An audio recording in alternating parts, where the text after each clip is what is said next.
जय श्री चित्रगुप्त। कितना शर्म का विषय है कि इतना बड़ा विद्वान जो अपने आप को बहुत महान कथावाचक मानता है वो भगवान शिव का व्याख्यान करता है। उसे इस बात का भी आवाज नहीं कि वो किस प्रकार का कृत्य कर रहा है और व्यास पीठ पर विराजमान होने के बाद वो किस भाषा शैली का प्रयोग कर रहा है। देखिए इस वीडियो। यमराज को घबरा कर भागा। यमराज ने कहा किसको भेजूं? फिर अगला संदेशा चित्रगुप्त को भेजा, जाओ।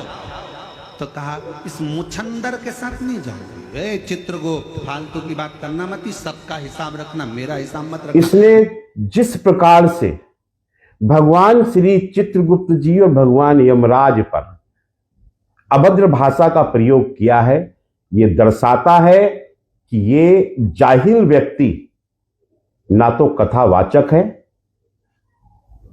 और ना ही ये व्यास पीठ पर विराजमान होने के लायक है। पहले मां राधा रानी पर इसने अभद्र टिप्पणी करी, उसके बाद ये पूरे वृंदावन में नाक रगड़ता हुआ घूम रहा था। ये जहां जाता है वहां इस प्रकार के अपनी भाषा शैली की वजह से इसे भगवान दंड भी देते हैं। इसकी एक कथा महाकाल की नगरी में भी हुई थी, वहां पर भी इसके कारण से वो पूरा पुल टूट गया था।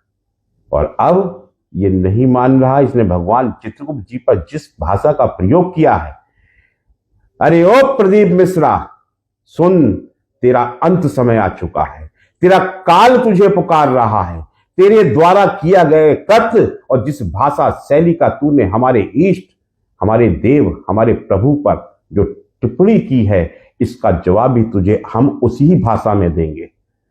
तेरी अभद्रता, तेरी नग्नता का अब परिचय पूरी दुनिया के सामने दिखाया जाएगा और तेरे सर पर जितने बाल अब बचे हैं ना, मैं श्री चित्रगुप्त पीठ का पीठाधीश्वर जगत गुरु चित्रगुप्ताचार्य डॉक्टर स्वामी सच्चिदानंद आज साफ तौर पर तुझे कहता हूं, कानूनी दायरे में लाकर भी तुझे सजा दिलवाऊंगा और तू जहां मिल गया तुझे भरे मंच पर तेरे बचे हुए सर के बाल अपने जूतों से साफ करूंगा कि तू इसी लायक है। तू सुधरने वाला नहीं है, तू अपनी हरकतों से बाज आने वाला नहीं है। तुझे कथा में हमारी देवी देवता मिलते हैं उपास मानने के लिए, तू अपने कथा के नाम पर जो ढोंग रचता है उसका तुझे हर हाल में भुगतान करना पड़ेगा। तुझे कौन सिखाता है? तू किसका एजेंट है? किसके लिए काम कर रहा है? तू हिंदू सनातन देवी देवताओं का उपहास उड़ाता घूमता है, कभी राधा रानी पर, और आज तूने भगवान चित्रगुप्त जी, तू जानता क्या है प्रभु के बारे में? कौन है भगवान चित्रगुप्त जी? जा पहले समझ जान। अनभिज्ञ इंसान, तुझे अपनी करनी का दंड भुगतना होगा और महाकाल की सौगंध भगवान चित्रगुप्त जी की, तुझे अगर तेरी इस करनी का दंड नहीं दिया तो मैं अपने आप को इस दुनिया से ही मिटा दूंगा।